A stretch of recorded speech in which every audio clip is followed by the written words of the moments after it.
I'm John from Great Lakes Country, and today we're making the most amazing homemade dinner rolls.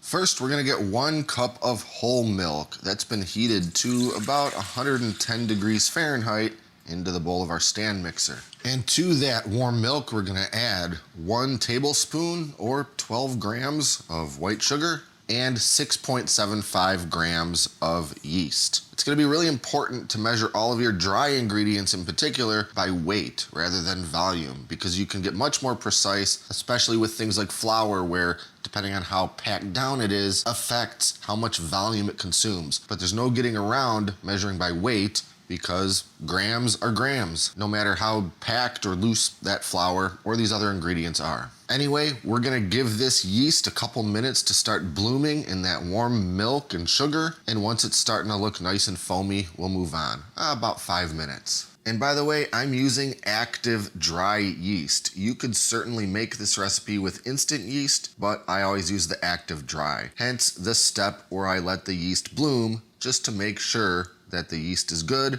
and it's gonna work. And it's probably hard to see in this lighting, but when I can tell that that yeast is starting to get a little bit frothy and I can see it blooming and interacting with the liquid and the sugar, I know my yeast is good and we can move on. So now I'll add the rest of my sugar, which is another 12 grams or about another tablespoon, 6 grams of salt or about a teaspoon, 1 whole egg, 1/4 cup of softened butter, just cut into some slices,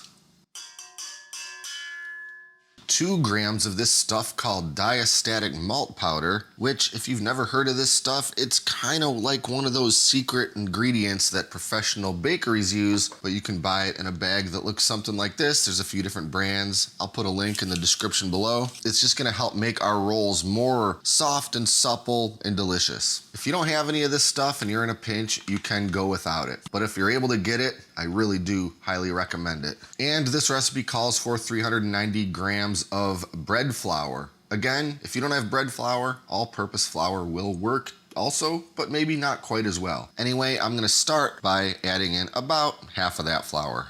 Now with the dough hook in place, I'm gonna run this thing on about medium-low for just a minute, start getting those ingredients incorporated. Now I'm just adding in the rest of the flour and mixing for 6 more minutes, again on about medium-low. All right, kneading's done, and now we're turning that dough out onto a floured surface. Don't need a whole lot of flour. We'd rather this dough be a little on the sticky side than on the dry side. So we're just gonna give it a couple little folds, roll the whole thing up into a nice tight ball. Give a bowl a little spritz with some cooking spray and drop in that ball of dough. Now we just gotta let it rise for the next hour, so I'll put some plastic wrap over that bowl. You could also just use a damp kitchen dish towel. Just make sure it's sealed up. Leave it alone for the next hour till it's about doubled in size. All right, an hour later, our dough has at least doubled in size. So once more, out it comes onto a lightly floured surface.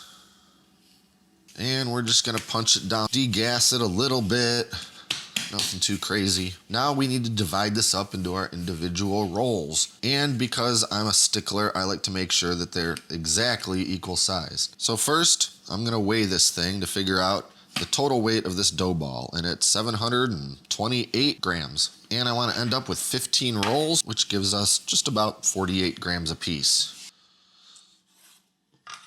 So we'll just start weighing these out. That was really close, 48.5. Now we've got all our pieces weighed out, and we have to roll and fold and tuck each one of them into a nice tight little ball. So I'll just do my best to pull all of the sides down to the bottom, give the bottom where it all meets a little bit of a pinch and a little bit of a twist. Roll it on the old cutting board just a little bit. And I'll get my casserole dish sprayed with a light mist of some cooking spray. And as I form each one, I'll set it right on in there. That's looking about perfect to me. So we're gonna lay out a sheet of plastic wrap, give it a light spray with the cooking spray, because now we need to cover that tray of our rolls up once again. and let them rise for the second time. So we'll leave these alone for 1 more hour, and then we'll be just about ready to bake them. And an hour later, here we are. Our dinner rolls have poofed up and expanded and risen, and we're just about ready to throw these in the oven. But there's one thing we have to do first, and that's make a simple egg wash, which just involves combining 1 egg and about a tablespoon of water. Get that beat up and totally mixed together. And now we're just brushing a little bit of that egg wash over top of each of these rolls. Just a light little coating. It's gonna make everything a little more golden brown, a little more beautiful.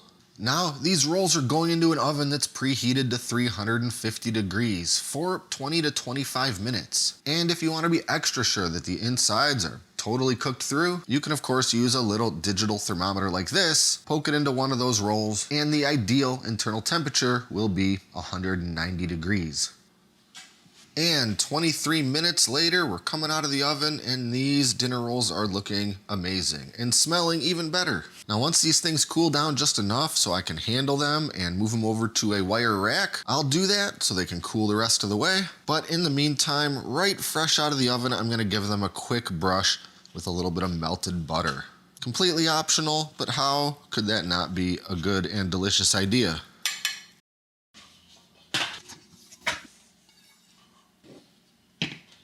Beautiful, soft, golden brown, delicious homemade dinner rolls. Yeah, there's a few steps. Yeah, it makes it a lot easier if you have a stand mixer. But really, once you got all your ingredients, they come together pretty easy, and there's nothing as good as homemade rolls. Check out the video description below for the full written out recipe for these dinner rolls, links to that Diastatic malt, as well as a precision digital kitchen scale to help measure out those dry ingredients that will absolutely elevate your home bread making game to instant pro status. In the meantime, be sure to like and subscribe to stay up to date with all our latest stuff, including future food and bread making videos. Thanks for watching, and until next time, I'm John, and this is Great Lakes Country.